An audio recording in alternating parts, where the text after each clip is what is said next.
When Teen Vogue decides to take down your product with science-based information, that's when you know you should take a hard look at yourself in the mirror. Today, we're going to be talking about Kourtney Kardashian's company, Lemme,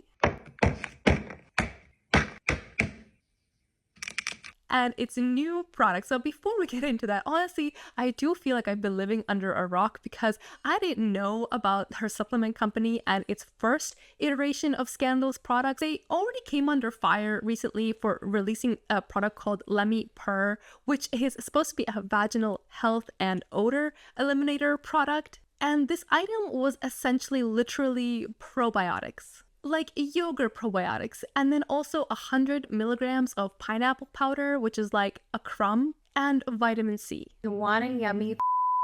This is for you. Lemme Purr is our vaginal health gummy with a clinically studied probiotic that is specifically made to target vaginal health. Based on how poorly women's health has been studied historically, I know for 110% that this probiotic was not originally intended for vaginal health and feminine health. Like, flat out, that can't be true. That is not top of mind for scientists who are studying probiotics. According to WebMD, people take B coagulants for constipation and irritable bowel syndrome, IBS. It is also used for diarrhea, gas, indigestion, and many other conditions, but there is no good scientific evidence to support these other uses. I also love the FAQ from their website. Are these gummies clinically studied? The gummy is formulated with an ingredient that is clinically studied. We see biased studies or paid studies to support supplement claims all the time. The largest complaint about supplements is that they are not FDA regulated, so basically they can say pretty much whatever they want as long as they say that it supports and does not show a direct mechanism to making something happen. And I feel like this company is not even trying to hide how it's manipulating the information. They show this photo from their website saying that 92% of women experienced a reduction in odor and 93% reported an improvement in pH. But overall, 95% reported it was effective. 2 + 2 = 6. And let me tell you why.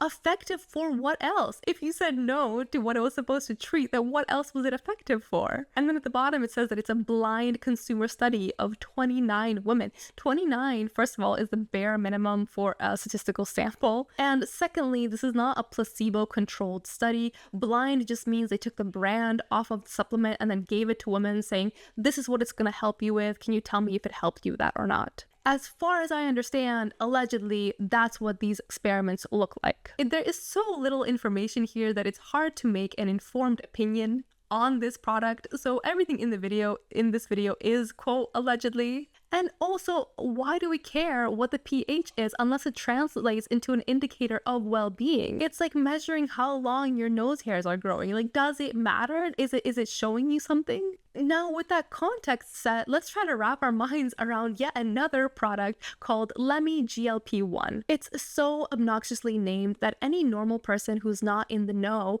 would be like, what is GLP-1? If you Google GLP-1, one of the first words that's going to pop up is Ozempic, which is that latest weight loss craze in Hollywood. I'm Dr. K. Let's talk about this breaking news. GLP-1s are a type of peptide secreted by the body naturally after you eat and can help release more insulin and decrease gastric emptying. Basically, it's a bunch of fancy terms to help you reduce your weight. And the GLP-1 agonists we know and love are the prescription agents, commonly known as Mounjaro, Wegovy, Trulicity, and of course, Ozempic. She says it boosts your body's natural GLP-1 production. You guys, this is amazing. I wonder why scientists haven't thought about this yet. That's right, they already did, and it doesn't work. It's true that our body makes GLP-1 naturally, but our endogenous GLP-1 is broken down within about 90 seconds by an enzyme called DPP-4. Once GLP-1 is broken down, it's inactive. There are no supplements that can mimic GLP-1 agonist medication. How do I feel about this?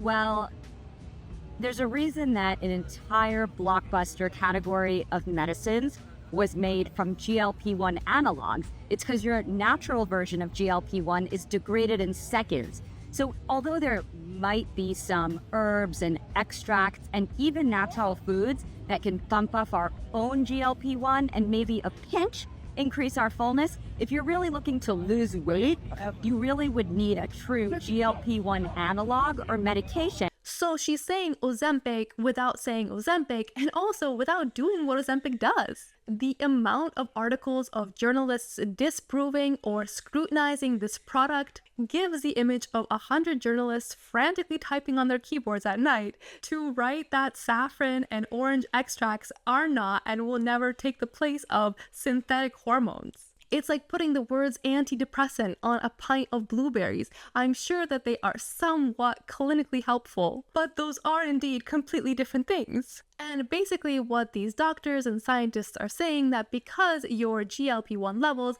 have such a short lifespan that even if you boost them for a minute or two with this extract, it's not going to be amounting to meaningful weight loss. Now, Ozempic is around $1,000 a month, so she is hitting the knockoff market. At a price point of $90, this product would be very equitable, very accessible, and valuable if these products, Lemme GLP-1 and Ozempic, were anyway comparable. But the active ingredients in these products are in completely different leagues, completely different universes, and given the shadiness of the health benefits, it just comes off as predatory. Even some people claiming that Kourtney says that she hasn't even taken it because she's breastfeeding, so she's selling a product that she herself has never tried and never used. I would say that that should be the straw that breaks the camel's back, but I know that it's not because in the same TikToks you have a lot of commentators saying that they do enjoy her other products in the line and are excited to try this one. If a placebo has a strong impact, then is it worth the splurge? Fascinating question. Technically no, and also technically yes. But what fascinates me even more is that the initial media articles about this release immediately turned to the narrative that natural doesn't necessarily mean better, which is a change. I feel like given the past couple of years, there has been such a rise in crunchy culture and wellness alternatives, alternative medicine, holistic medicine, cutting out all the artificial dyes and toxic products in your life. So it's fascinating to see even the first articles call out that natural does not necessarily mean better, and depending on the dosage, it can be actively harmful, whether through side effects or actual damage to your organs, depending on the dosage and your body's reaction. Teen Vogue writes, while we're discussing supplements in comparison to pharmaceuticals, it's true that there have been many unsafe supplements on the market, but it's also true that there are cases in which pharmaceutical companies have knowingly sold unsafe products, all in pursuit of profit, continue to make drugs so expensive that those most in need cannot access them, and have a shady history that's worthy of interrogation and some level of skepticism in how we interact with them. The knowingly sold unsafe products links to press release, opioid manufacturer Purdue Pharma pleads guilty to fraud and kickback conspiracies. Purdue put opioid profits ahead of people and corrupted the sacred doctor-patient relationship. And I guess the jury is still out on whether Kourtney Kardashian is corrupting her own sacred influencer-fan relationship. Stay on it, my friends. Do you take supplements? I do. See you in the next one.